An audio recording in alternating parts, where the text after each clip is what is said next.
Alhamdulillah,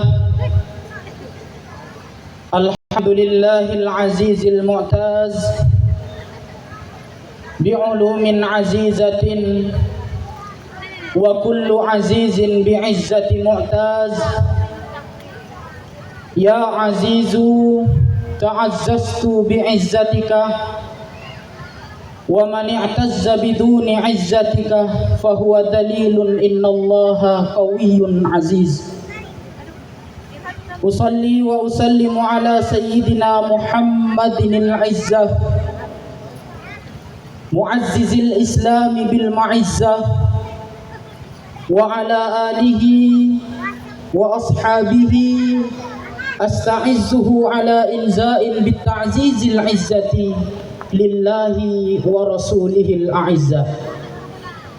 Allahumma akhrijna min zulumatil wahmi wa akrimna binuril fahmi waftah alaina bima'rifatil ilmi wa sahhil akhlaqana bil hilmi waj'alna mimman yastami'una al-qawla fayattabi'una ahsanah. Wa ba'd. Yang saya hormati dan saya muliakan kedua orang tuaku, bapak, ibu, kakek, nenek saya yang alhamdulillah sama-sama hadir pada malam hari ini. Yang saya hormati dan saya muliakan juga pengasuh Madrasah Diniyah Atin, Bapak Muhammad Yusuf. Yang saya hormati dan saya muliakan juga Ketua Yayasan Bapak Fauzan Z. Yang saya hormati dan saya muliakan juga Bapak Kepala Sekolah Bapak Sutikno. Kemudian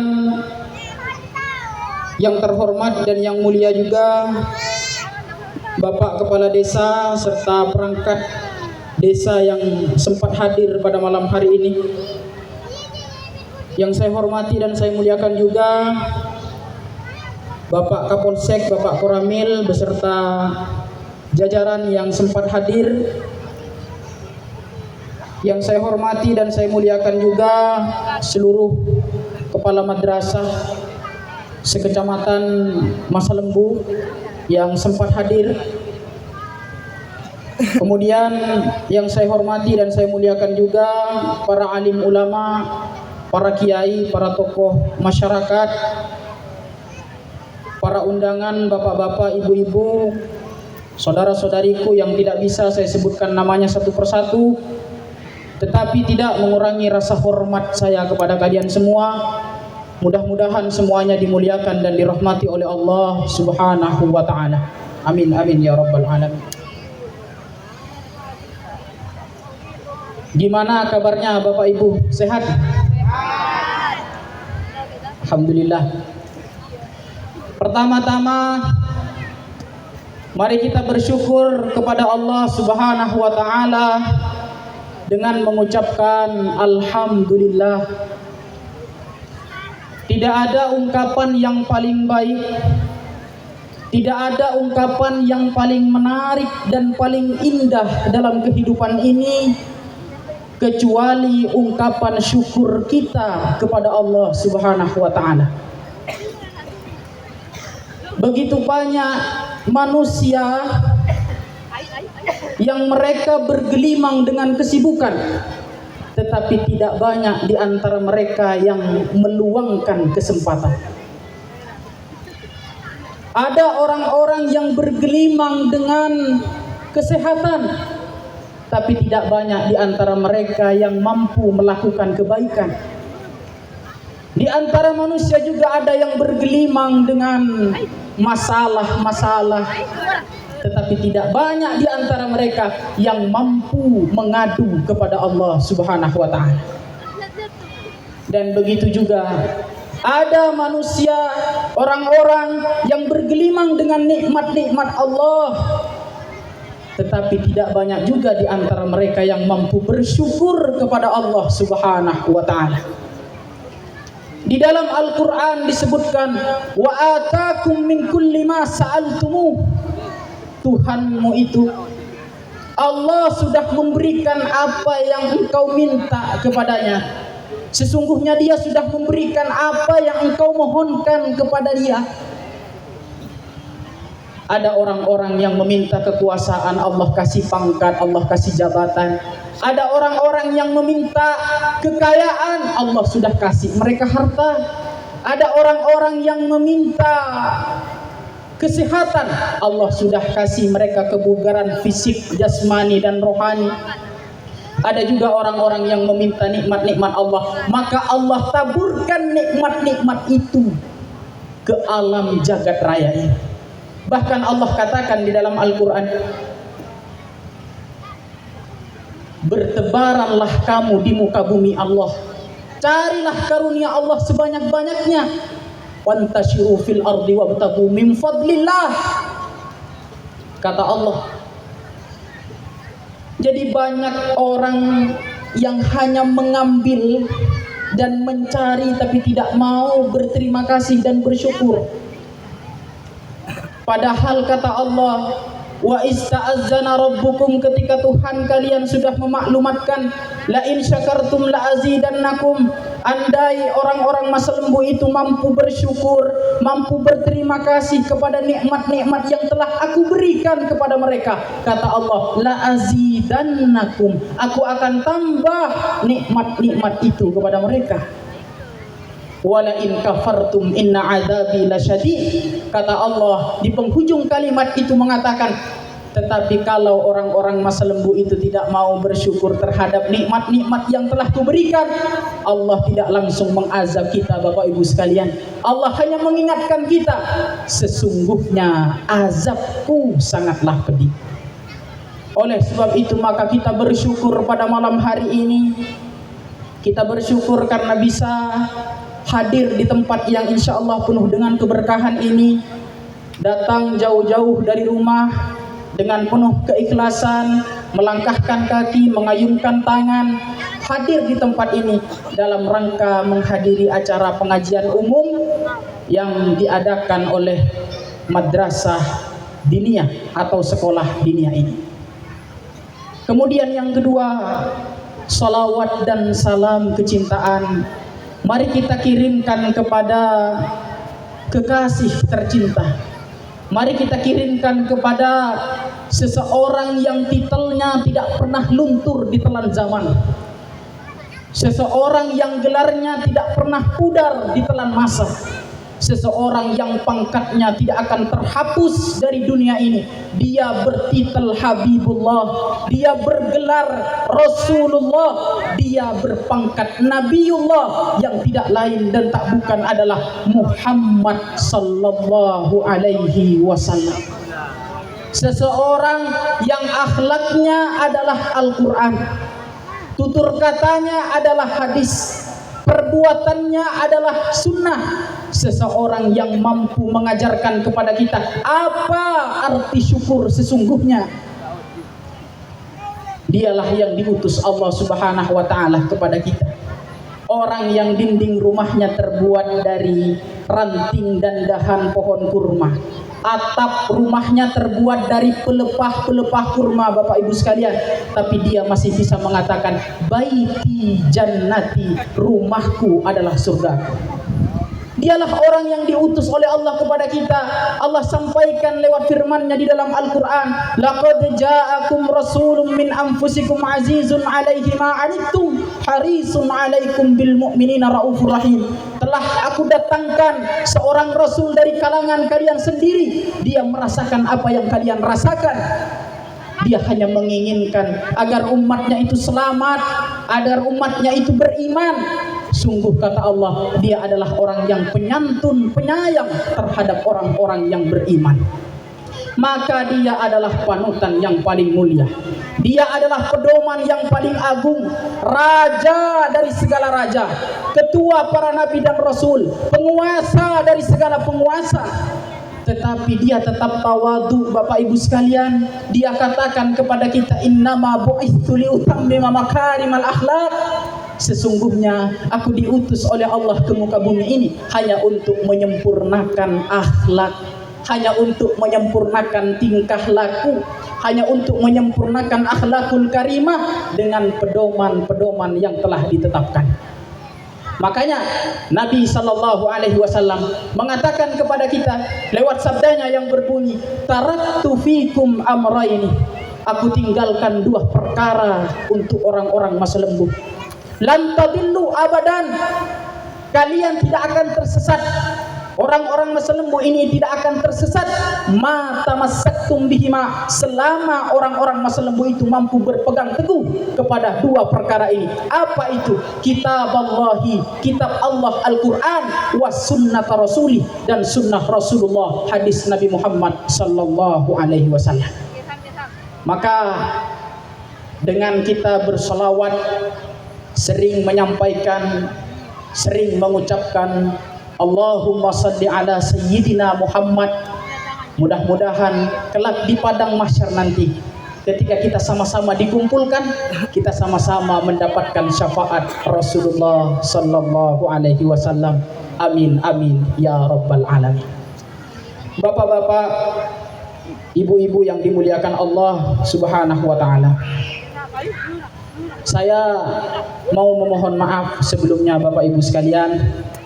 Saya mohon izin untuk menggunakan bahasa Indonesia. Jadi dalam penyampaian saya nanti ke depannya mungkin akan lebih banyak menggunakan bahasa Indonesia. Saya asli orang Madura Bapak Ibu. Saya lahir di Masa Lembu, tetapi untuk berbahasa Madura yang halus saya kurang bisa Bapak Ibu sekalian. Untuk berbesan neka gula tak pati bisa Pak, tak pati tahu. Jadi saporanah. Ya mungkin ada nanti bahasa Maduranya, karena kalau menyampaikan di daerah-daerah Madura kalau tidak ada bahasa Maduranya itu tidak enak rasanya memang. Jadi mungkin nanti ada Maduranya, cuman bukan yang halus, yang kasar-kasar saja. Makanya gula asapor akade. Karena saya kendala di teman sebenarnya Pak. Saya sementara belajar bahasa Madura yang halus, aku berpesan neka. Cuman kalau untuk belajar bahasa itu perlu ada praktek. Nah, prakteknya itu tidak ada teman yang mau diajak praktek. Makanya walaupun saya belajar sampai hari ini ya belum bisa. Orang sempurna ini. Begitu juga ketika saya mondok di Sulawesi Selatan, 6 tahun saya di sana Bapak Ibu sekalian. Bahasa yang dipakai di sana itu bahasa Bugis. Bahasa Bugis. Setelah keluar dari pondok, saya pulang ke Masa Lembu. Kebetulan ibu saya itu orang Bugis. Dites Bu, saya sama ibu saya itu dites pakai bahasa Bugis.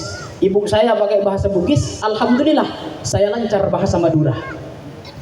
Karena memang di sana juga ketemu sama orang-orang Madura yang bahasa sehari-harinya bahasa Madura kasar.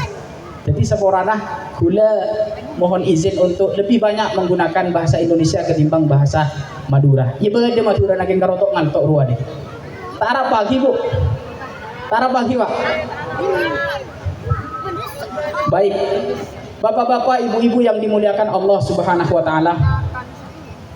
Alhamdulillah, saya bersyukur sekali bisa hadir pada malam hari ini bersama para bapak-bapak, ibu-ibu dalam acara yang diberkahi oleh Allah Subhanahu Wa Taala. Saya diberikan amanah untuk menyampaikan pengajian, untuk mengisi pengajian pada malam hari ini, dan saya terima.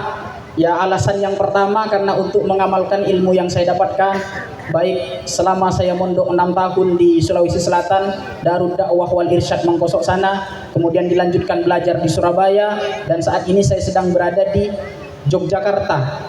Selesai semester 2 kemarin di jurusan Ilmu Al-Quran dan Tafsir, Fakultas Usuluddin dan Filsafat, Universitas Islam Negeri Sunan Kalijaga, Yogyakarta. Jadi alasan yang pertama ya hanya untuk niatan mengamalkan ilmu.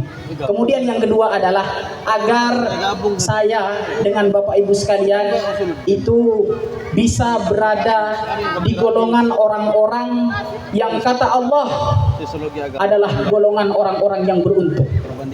Di dalam Al-Quran Bapak Ibu sekalian, Allah menyebutkan bahwa semua manusia itu rugi, Pak. Jadi ada manusia seuntung, manusia ini rugi kekapi. Tapi di antara orang-orang yang rugi itu ada sekelompok orang yang beruntung. Ada beberapa kelompok yang mereka disebut oleh Allah sebagai orang yang beruntung. Allah sampaikan lewat firman-Nya di dalam Al-Quran, wal asr, demi masa, demi waktu. Ketika Allah bersumpah dengan nama makhluknya, ketika Allah bersumpah demi sesuatu, di dalam ilmu tafsir itu disebutkan bahwa pasti sesuatu itu memiliki kelebihan dan keistimewaan yang luar biasa dibandingkan dengan yang lainnya. Contoh, waktuha, demi waktu duha. Berarti waktu duha itu memiliki kemuliaan tersendiri dibandingkan dengan waktu-waktu yang lain. Makanya di waktu duha ada sholat yang disebut dengan sholat duha. Ketika kita mengerjakan itu, kita pasti akan mendapatkan manfaat yang banyak dalam kehidupan ini. Contoh lain, walaili, demi malam. Berarti waktu malam ini adalah waktu yang mulia. Makanya di malam hari ada satu sholat sunat yang disebut dengan sholat tahajud. Sholat tahajud. Ketika orang mampu mengamalkan itu, pasti dalam kehidupannya akan diberikan manfaat yang lebih bagus, lebih baik oleh Allah Subhanahu wa Ta'ala. Maka begitu juga ketika Allah menyebutkan wal asr, demi masa, demi waktu. Berarti waktu itu adalah sesuatu yang istimewa, sesuatu yang memiliki kemuliaan dibandingkan dengan yang lain. Waktu itu Bapak Ibu ada 3. Waktu kemarin, waktu sekarang, dan waktu esok. Jadi masa itu ada 3. Masa lalu, masa sekarang, dan masa yang akan datang. Ayat selanjutnya Allah mengatakan, innal insana lafi khusr, sesungguhnya manusia itu benar-benar dalam kerugian yang nyata. Kenapa manusia ini bisa rugi? Manusia rugi karena waktu. Ada apa dengan waktu? Karena manusia tidak bisa memanfaatkan waktu tersebut dengan baik, tidak bisa memanfaatkan waktu tersebut dengan sebenar-benarnya. Makanya ada pepatah yang mengatakan, al-waktu kas-saif, waktu itu ibarat pedang, illam taqta'hu, kalau kamu tidak mampu memotongnya, qata'aka, maka dia yang akan memotongmu. Jadi maknanya adalah kalau kita tidak bisa memanfaatkan waktu itu dengan baik, maka kita akan rugi di dalamnya. Masa lalu, jangan terlalu kelam, jangan terlalu terlena dengan masa lalu. Masa lalu itu biar manusia tidak rugi di situ, hanya sekedar sesekali diingat saja, jadikan pelajaran kesalahan-kesalahan yang pernah kita lakukan di masa lalu, perbuatan-perbuatan dosa, perbuatan-perbuatan yang tidak benar yang pernah kita lakukan di masa lalu, itu cukup disesali saja, jadikan pelajaran untuk tidak diulangi di masa yang akan datang, agar manusia itu tidak rugi. Makanya ada lagu, Pak, kalau nggak salah bunyinya begini, masa lalu biarlah masa lalu, jangan kau ungkit, jangan ingatkan aku masa lalu. Cepat terus sakit aku biar orang sambil orkes. Kemudian yang kedua adalah masa sekarang. Kenapa kebanyakan manusia rugi di masa sekarang? Mereka tidak mampu memanfaatkan waktu sekarang dengan sebaik-baiknya. Harusnya kita membuat planning, membuat rencana agar rencana yang kita rencanakan itu bisa berjalan. Makanya kita manfaatkan waktu sekarang, waktu yang ada ini dengan benar, dengan sebaik-baiknya. Kemudian waktu yang ketiga adalah waktu yang akan datang, masa yang akan datang. Masa yang akan datang ini perlu kita cermati, perlu kita teliti dengan baik. Kita mau jadi apa di masa yang akan datang? Maka itu perlu kita rencanakan sekarang. Misalnya mau jadi pejabat, maka hari ini sudah harus mulai masuk politik. Misalnya mau jadi ulama, maka hari ini sudah harus mulai belajar agama, belajar membaca, banyak-banyak buku yang dibaca. Misalnya mau jadi orang kaya nanti di masa depan, maka hari ini harus mulai menjadi pengusaha, harus mulai membuka usaha. Misalnya mau jadi dokter di masa depan, maka hari ini sudah harus masuk ke jurusan ilmu kedokteran misalnya. Maka itu rencana-rencana agar manusia tidak rugi di dalam 3 waktu tersebut. Ayat selanjutnya Allah katakan, illal ladzina amanu. Di semua manusia yang rugi tadi, ada beberapa kelompok yang tidak rugi dan mereka bisa memanfaatkan waktu dengan benar. Yang mana kelompok-kelompok tersebut? Kata Allah, yang pertama, illal ladzina amanu, orang yang beriman. Alhamdulillah Bapak Ibu sekalian, kita semua sudah ada iman dalam hati kita, dalam diri kita. Berarti kita sudah masuk kepada kelompok yang pertama.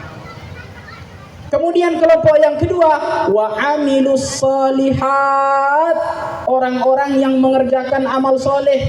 Sampeyan panjenengan saja datang dari Romana, ajalan dengan niat yang ikhlas, datang ke majelis ini, datang ke majelis ilmu, ke majelis zikir, majelis solawat, itu sudah amal soleh Bapak Ibu sekalian. Maka kita sudah masuk kepada kelompok yang kedua.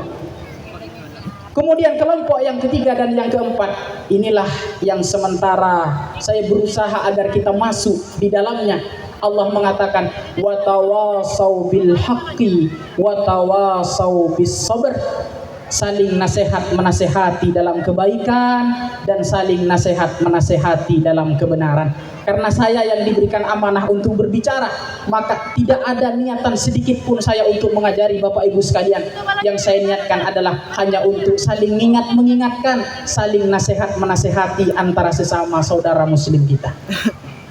Bapak-bapak, ibu-ibu yang dimuliakan Allah Subhanahu wa taala. Pengajian kita pada malam hari ini, kalau saya lihat di undangan itu, temanya adalah menata kehidupan dalam perspektif Islam, menurut Islam. Ulama sepakat Bapak Ibu sekalian, bahwa agar kehidupan kita bisa tertata dengan baik, kuncinya cuma satu. Kuncinya adalah ilmu pengetahuan. Jadi ilmu pengetahuan adalah eksistensi paling tinggi dalam kehidupan ini. Ilmu pengetahuan adalah tingkatan paling pertama dalam kehidupan ini.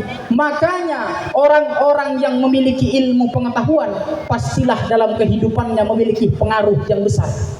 Itu janji Allah dalam Al-Quran. Yarfa'illahu alladhina amanu minkum walladhina utul ilma darajat. Allah akan mengangkat derajat orang-orang yang beriman di antara kalian dan derajat orang-orang yang berilmu dengan beberapa derajat.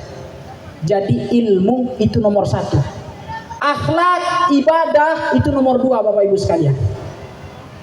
Ilmu tetap nomor 1. Sekalipun ada pepatah yang mengatakan al-adab fauqal ilm. Sopan santun, akhlak, tata kerama itu di atas ilmu pengetahuan. Tetapi pada hakikatnya adab, akhlakul karimah tanpa ilmu pengetahuan pada akhirnya akan ditempatkan pada tempat yang salah. Begitu juga dengan ibadah. Ibadah nomor 2. Kalau ibadah tidak ada ilmunya, maka ibadahnya tidak akan sempurna, kurang sempurna. Makanya ada cerita yang dikisahkan oleh salafun salih, orang-orang soleh terdahulu. Ada setan Bapak Ibu sekalian. Setan masuk ke dalam masjid. Setan ini kan pekerjaannya menggoda. Menggoda untuk tidak berbuat baik. Jadi niat masuk ke masjid menggoda orang sholat. Di dalam masjid itu ada orang sholat. Berdering apa jam, Pak? Ternyata kapan setan masuk ke masjid, nemu orang tedung, Pak. Abang jauh dari reng apa jam, nemu orang tedung. Pas setan dia menggugurkan niatnya untuk menggoda orang yang sholat itu dan beralih kepada orang yang tidur, dia jaga itu orang yang tidur supaya tidak bangun. Kemudian setelah itu datang waliyun min auliyaillah, masuk ke masjid dia. Salah satu dari wali-wali Allah masuk ke dalam masjid juga. Temo coba de setan aja gereng tedung. Pai tanya akib, "Bah, ban mak bade dia. Kan biasana ban aku doreng apa jeng." Tina ratoran aju maki apa jeng tak sempurna apa jeng. Arapa orang butuh polana. Jadi makilah apa aja ngatungkang ada rumah tak kira terima gon pangeran. Akhirnya wali ini nanya lagi, terus ngapain kamu di situ menjaga orang yang tidur? Abele setan, orang yang tidur ini orang yang pintar, saya jaga takut dia bangun, karena kapan dia bangun takutnya dia akan mengajari orang yang bodoh itu cara sholat yang benar, sehingga ketika dia sholat, orang yang bodoh itu sholatnya sudah diterima. Makanya saya jaga supaya tidak bangun.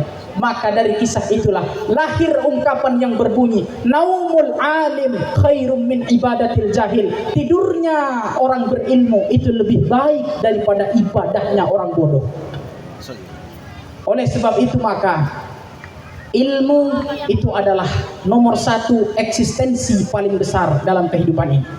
Bapak Ibu yang dimuliakan Allah Subhanahu wa taala. Karena ilmu nomor satu, ilmu adalah nomor pertama, maka cita-cita kita bisa tercapai karena adanya ilmu pengetahuan.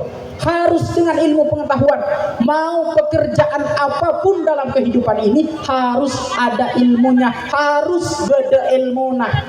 Bahkan dalam hal ngarik sekalipun Pak, kudu beda ilmuna. Orang ngarik tada ilmuna, saya arek benir Pak. Apa? Tanang. Atana bu, kudu beda ilmona. Orang atana tada ilmona tak kira teti nase, paling teti taci. Begitu juga orang mancing, orang acering, orang majeng, kudu beda ilmona. Apa ilmona orang majeng? Tak tahu, cak gula tak norok majeng. Mentero tahu atanya ke bapak-bapak si norok majeng, kuteh-kuteh si norok majeng.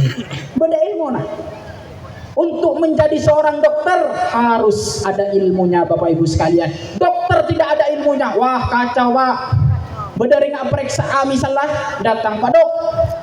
Ya, kuda sakit cetak Pak Dok. Ya sudah baring di sini. Ketampen apa ya? Anak-anak lah. Kemudian suntik, suntik bengkong ngabu. Salah apa tak salah? Saya sakit cetak, masih suntik bengkong. Kan salah, lebih salah po lemen mon saya suntik cetak harus lebih salah roh.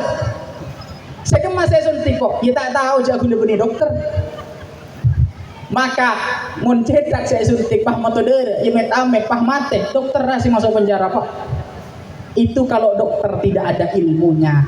Makanya profesi apapun, pekerjaan apapun, apapun yang ingin kita lakukan dalam kehidupan ini, itu harus ada ilmunya. Maka ilmu pengetahuan adalah nomor satu. Ilmu pengetahuan adalah segala-galanya. Tetapi Bapak Ibu sekalian, di antara semua ilmu pengetahuan yang ada di dunia ini, yang paling pertama, yang paling utama, dan yang paling diutamakan adalah ilmu pengetahuan tentang agama. Jadi tada ilmu se paling molje, tada ilmu se paling agung kecuali ilmu agama. Dan itu bisa kita dapati di sekolah-sekolah, madrasah-madrasah seperti ini, madrasah diniyah. Ini kebetulan namanya Madrasah Diniyah Ati. Oleh sebab itu maka untuk mendapatkan ilmu pengetahuan agama, kita harus memperhatikan madrasah-madrasah, sekolah-sekolah yang seperti ini Bapak Ibu sekalian. Saya tidak mengatakan bahwa sekolah-sekolah yang lain itu jelek, enggak.